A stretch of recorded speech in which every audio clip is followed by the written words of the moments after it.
Juju's back, and that's actually really, really cool. Maybe he'll play Sunday, maybe he won't. But suiting up for a practice? I'm telling you, there's something strange about this week. Good morning to you. Good Friday morning. I'm Dejan Kovacevic of DK Pittsburgh Sports, and this is Daily Shot of Steelers. It comes your way bright and early every weekday. If you're into hockey and or baseball, I also offer up daily shots of Penguins and Pirates where you found this. Look, I'm boarding a plane tomorrow to fly right back to Kansas City. Feels like we were there just yesterday. And I'm packing with me virtually no expectations. And I'm not going to be different, really, than most anyone listening to this show. Maybe not even all that different, truth be told, from the people wearing Steelers uniforms. They do have some exceptional individual talents. They really do.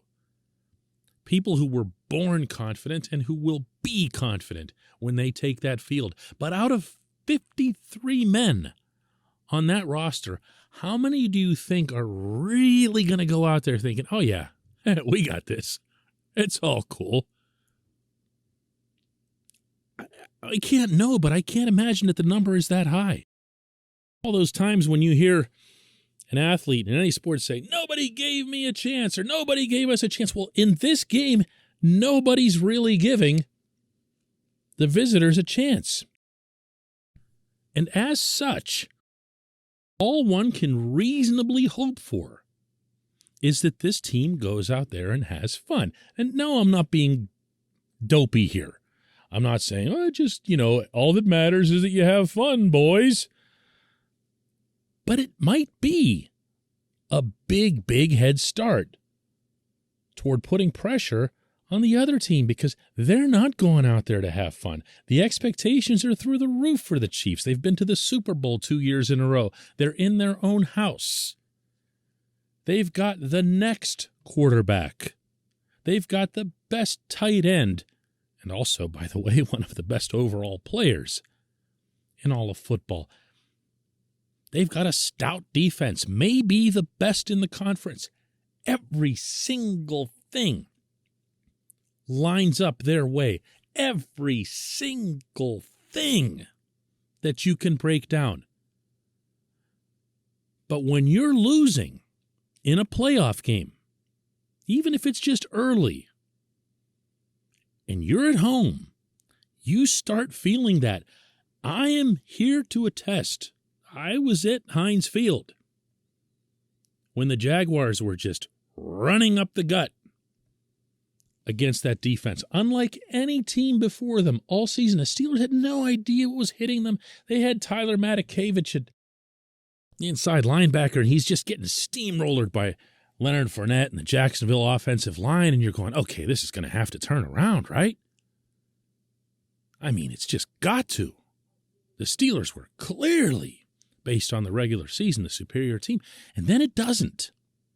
And then it doesn't because somebody else has found out something about you, and they're hammering it, and you don't have an immediate answer for it.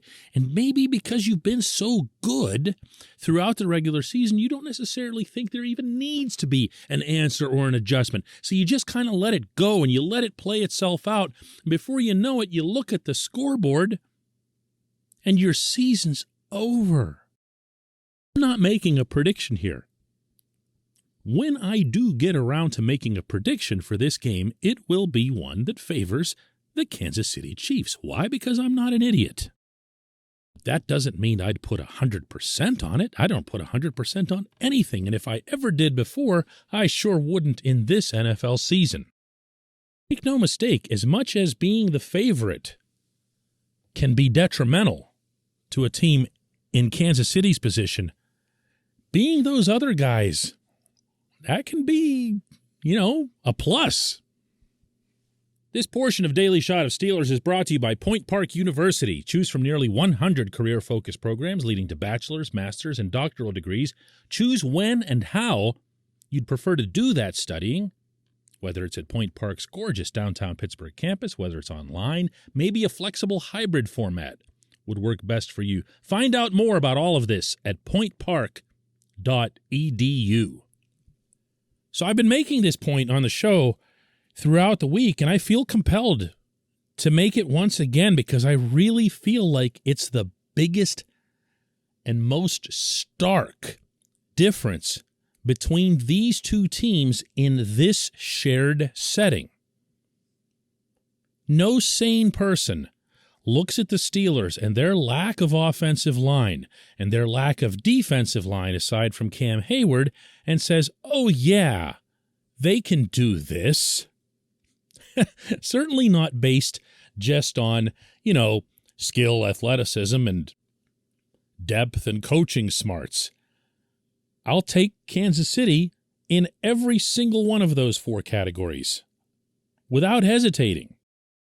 But this intangible that I keep talking about, this isn't something that's being pulled out of you-know-where as some sort of false hope.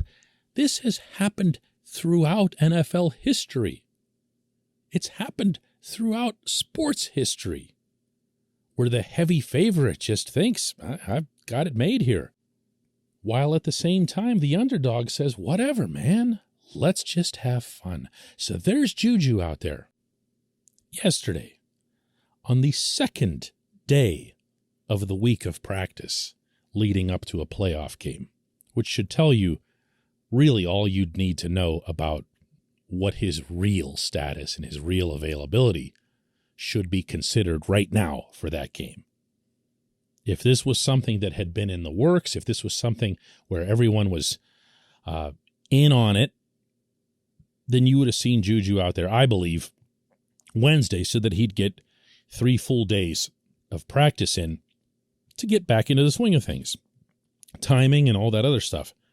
Critical component for a wide receiver. So nobody's in a position to rule out that he'll play. It would be pretty impressive. That's how I'll put it. It would be pretty impressive. But the fact that he's out there and he's with his teammates and he's making them laugh and he's making them smile, and if you don't think that's important, here's what Deontay Johnson had to say about this after that practice. He brings back that positive energy that we need, he's always had, and he always brings. And you want to be around a guy like that who's all about football, all about his teammates, just willing to do anything for the team, And he's just a people's person too, so there's never a dull moment when he's around. He's out there keeping them loose, Juju is. Ben Roethlisberger's made statements this week. Let's just go for it. Let's just go have some fun. Cam Hayward has said the same thing. Not that they don't want to win. Not that they're not taking the event seriously. They're just trying to turn this intangible into the asset that it should be. The Steelers should, if they were being coached well, go out there and try things that might even be a little bit outside their comfort zone. You don't want to be conservative. You want to be the opponent that's kind of freaking the other guys out a little bit. You know what I'm talking about. First down, take a shot. Seriously, let it fly. You've got Chase Claypool playing a little bit better right now. You've got Deontay. Maybe you'll have Juju. James Washington was back at practice, by the way. Take a shot. Let it fly. The same goes on defense. You have the world's best edge rusher. You have the world's best defensive player. Don't be dropping him into coverage. Go for it. Pin your ears back and get after them. Maybe you'll lose. Guess what? You're supposed to lose anyway. There's no risk here, only reward. When we come back, just one question.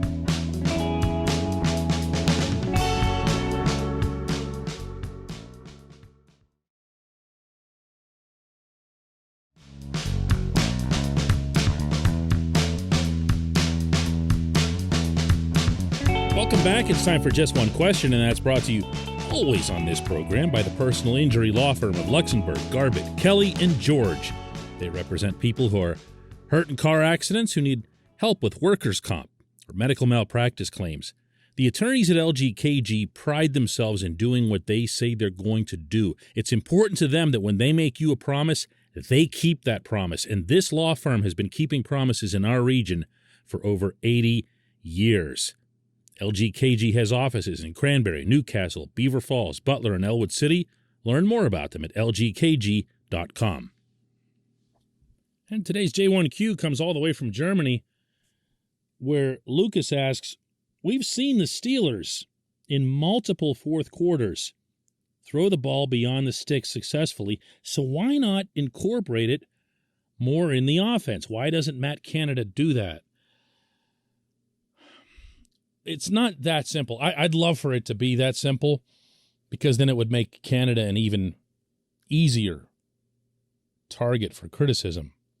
And I really kind of feel he should be that. But the problem with saying it that simply is that it doesn't take into account that your opponent is going to drop back into more relaxed coverages. They're going to give you more in the way of underneath routes. They're not going to be pressing you as much up front in terms of the pass rush. And when that's happening to a team like the Steelers that doesn't have an offensive line, I feel like you're doing the Steelers an immense favor, because you're basically erasing their greatest weakness.